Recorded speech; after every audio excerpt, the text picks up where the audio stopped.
इस वीडियो में crimson reset के पार्ट 7 को एक्सप्लेन किया गया है। अगर इससे पहले के पार्ट नहीं देखे तो प्लेलिस्ट में जाकर देख सकते हो। अपने रास्ते में आने वाली हर चीज को रौंदता हुआ हेमसी अपने घोड़े के साथ आगे बढ़ता रहता है। जैसे जैसे वो अपनी डेस्टिनेशन के करीब पहुंचता है, पेड़ों के बीच से तेज धूप छनकर आती है। आखिरकार वो बैटलफील्ड पर पहुंचता है, जहां सेना मॉन्स्टर्स के साथ लड़ रही होती है। वहीं एक नाइट अकेले ही ऑर्क्स की पूरी भीड़ का सामना कर रही होती है। उसका नाम होता है मद्रिया। वो चिल्लाकर बोलती है, तुम मॉन्स्टर्स हो, तुम कभी इस शहर में एंटर नहीं कर पाओगे। लेकिन मॉन्स्टर्स पूरी ताकत से उस पर टूट पड़ते हैं और उसे चारों तरफ से घेर लेते हैं। नाइट बचने की कोशिश करती है, लेकिन अफरातफरी में उसका घोड़ा गिर जाता है। जमीन पर गिरने के बाद भी वो खुद को मरिन की नाइट ऑफ जस्टिस बताती है, लेकिन अब वो डर जाती है क्योंकि उसे समझ आ जाता है कि वो पूरी तरह कॉर्नर हो चुकी है। मॉन्स्टर्स उसे घूरते हैं, उनकी आंखों में सिर्फ क्रूएल्टी होती है। डर के मारे नाइट अपनी जान की भीख मांगती है। तभी एक और हमला करता है, लेकिन उसका वार आखिरी पल में रुक जाता है क्योंकि जोरदार एंट्री के साथ हमारा एमसी अपने इम्पोजिंग ब्लैक हॉर्स पर सवार होकर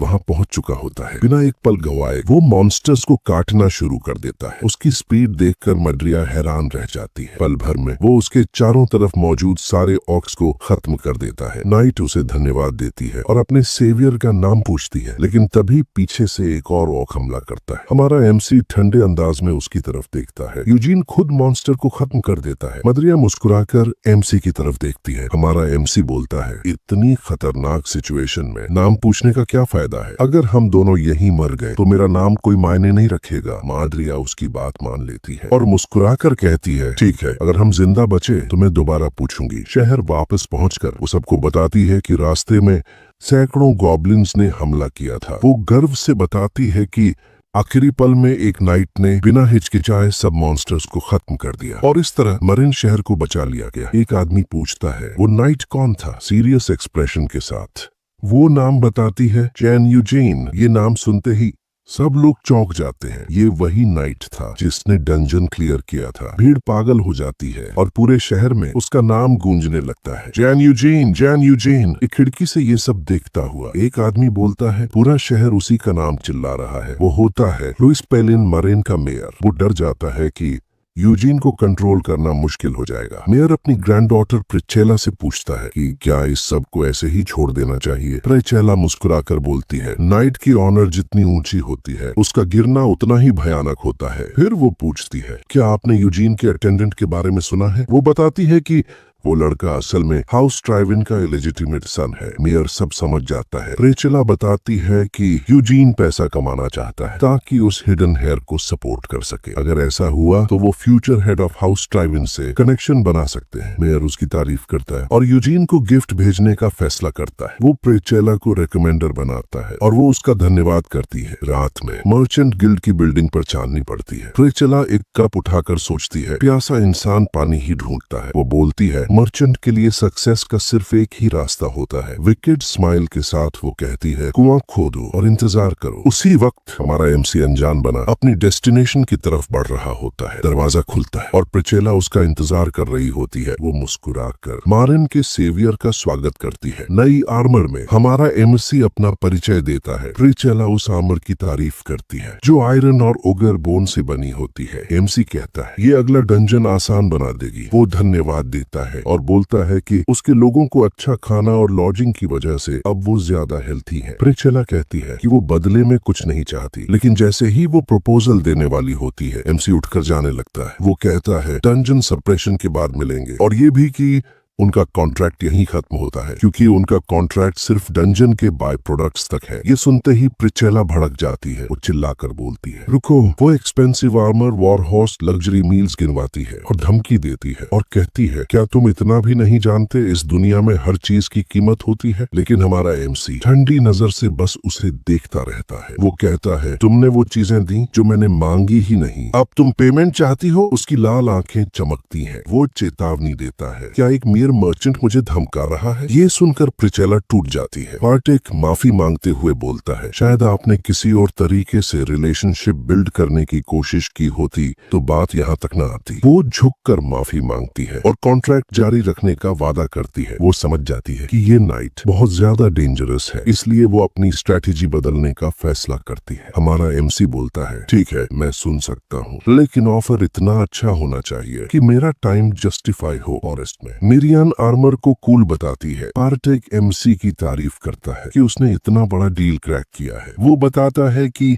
ट्रेडिंग कंपनी पूरे एम्पायर में फैली हुई है, अनलिमिटेड डंजन एक्सेस, बहुत बड़ा ऑफर है। तभी एक नया मर्सनरी ताना मारता है, फ्लैशी आर्मर किसी को नाइट नहीं बनाती, और सवाल करता है, क्या तुम्हें तलवार पकड़नी भी आती है? मिरियन उस कमेंट से इरिटेट हो जाती है, लेकिन हमारा प्रोटैगोनिस्ट उस प्रोवोकेशन को कम्प्लीटली इग्नोर कर देता है। तभी अचानक कमारा वहाँ आता है और कहता है कि हमारा एमसी बिल्कुल सही टाइम पर पहुंचा है। वो उसे लॉर्ड ट्राइविन कहकर बुलाता है और हमारा एमसी भी उसे ग्रीट करता है। कमारा बताता है कि उसके भाई ने डंजन के लिए नए मर्सनरीज हायर किए हैं। उसे याद आता है कि पुराना ग्रुप भी काफी अनप्लेजेंट था, जो कि वुल्व्स के हाथों मारा गया था। नए मर्सनरीज भी हर तरह से उन्हीं जैसे लग रहे हैं। इसी वजह से डंजन सब्जुगेशन के लिए वो चाहता है कि हमारा एमसी ही कमांडर बने। तभी ग्रुप का लीडर बीच में बोल पड़ता है और ग्लेयर देते हुए पूछता है, अगर ये डंजन में मारा गया तो इसका मतलब ये है कि अगला कमांडर मैं बन सकता हूँ। ये सुनकर मर्सनरी शॉक हो जाते हैं। रमन गुस्से में चिल्लाता है कि ये सेंसलेस ब्लास्फेमी है, लेकिन लीडर ठंडे लहजे में बोलता है, हमें स्वीट बातें करना पसंद नहीं। ये पिकनिक नहीं है, डंजन है। यहाँ ह्यूमन लाइफ की कोई वैल्यू नहीं होती। वर्स्ट केस के लिए रेडी रहना नेचुरल है। स्माइल के साथ हमारा एमसी उस आदमी को घूरता है जो कमांडर शब्द बोलते बोलते अटक जाता है। यूजीन कामली बोलता है, अगर मैं मर गया तो ये बॉल्ड हेडेड जर्क कमांड संभाल लेगा। मिरियान उस आदमी की तरफ इशारा करते हुए उसे कमीना बोलती है। हमारा एमसी कहता है कि उसे सब कुछ पहले से पता है। वो जानता है कि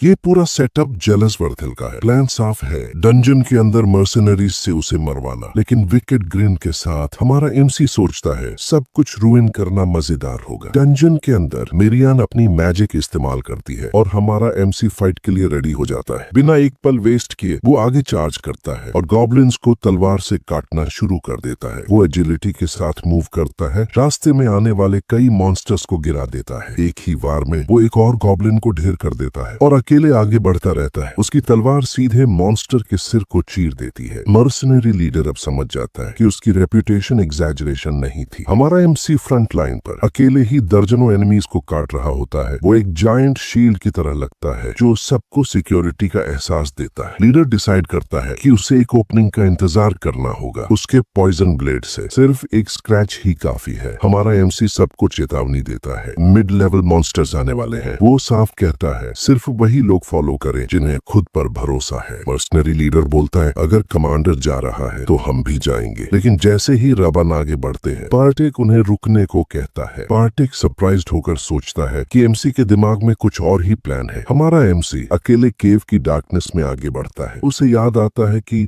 पिछली बार वो यहाँ नाइट गैल्फ्रेडिक के साथ आया था। उसका इमेज उसके दिमाग में उभरता है। वो सोचता है गैल्फ्रेडिक एक एक्सीलेंट लीडर था जो हमेशा फ्रंट में फाइट करता था। अगर वो यहाँ होता तो इन वीक लोगों के साथ भी डंजन क्लियर कर देता। अचानक हमारा बॉय रुक जाता है और रास्ते में सोच में डूब जाता है। वो सोचता है इस सिचुएशन में गैल्फ्रेडिक क्या कर। तभी मर्सनरीज उसे घेर लेते हैं और अपनी असली इंटेंशन दिखा देते हैं। यूजीन स्मग स्माइल के साथ बोलता है, आखिरकार डिस्गाइज गिर ही गया। तभी मिरियन सामने आती है और बोलती है, अगर तुम मरना चाहते हो तो मैं तुम्हारी विश पूरी कर दूंगी। डेस्परेट मर्सनरीज चिल्लाते हैं, रुको ये क्या है? लेकिन फेरी विकेट स्माइल के साथ एक पावरफुल स्पेल कास्ट करती है। एनर्जी की वेव सारी टॉर्चेस बुझा देती है। पूरा डंजन अंधेरे में डूब जाता है। मर्सनरीज डर के मारे चिल्लाते हैं, ये मैजिक भी यूज कर सकता है? लीडर चिल्लाता है, काम डाउन, टॉर्चेस जलाओ। लेकिन कियोस और डार्कनेस के बीच दो ग्लोइंग आईज दिखाई देती है। एक मर्सनरी पैनिक में चिल्लाता है, मुझे कुछ दिखाई नहीं दे रहा। अचानक हमला होता है। लीडर सबको फाइट बैक करने को कहता है। तभी एक आदमी समझ जाता है, हम अपने ही लोगों पर हमला कर रहे हैं। दर्द की चीखों के बीच हमारा एमसी अपनी नई एबिलिटी यूज करता है। रेड थ्रेड्स के साथ ग्लोइंग आईज में वो सबको कंट्रोल कर रहा होता है। कार्नेज जारी रहता है। लीडर पैनिक में स्टोन जलाने की कोशिश करता है। वो सोचता है लाइट नहीं है, यही चांस है भागने का, लेकिन अचानक सब शांत हो जाता है। वो सुन भी नहीं पाता, देख भी नहीं पाता। तभी पीछे से हमारा एमसी उभरता है और मुस्कुरा कर पूछता है, क्या तुम्हें सच में लाइट चाहिए? वो कहता है, ह्यूमन आइज अंधेरे में वीक होते हैं, लाइट जलती है और पूरा ब्लड बाथ सामने आ जाता है। वो पूछता है, अब दिख रहा है? बताओ हंटर कौन है और प्रे कौन? लीडर डर के मारे उसे मॉन्स्टर कहता है। हमारा एमसी अपने शार्प फैंग्स दिखाता है और यहीं पे हमारा ये चैप्टर खत्म होता है।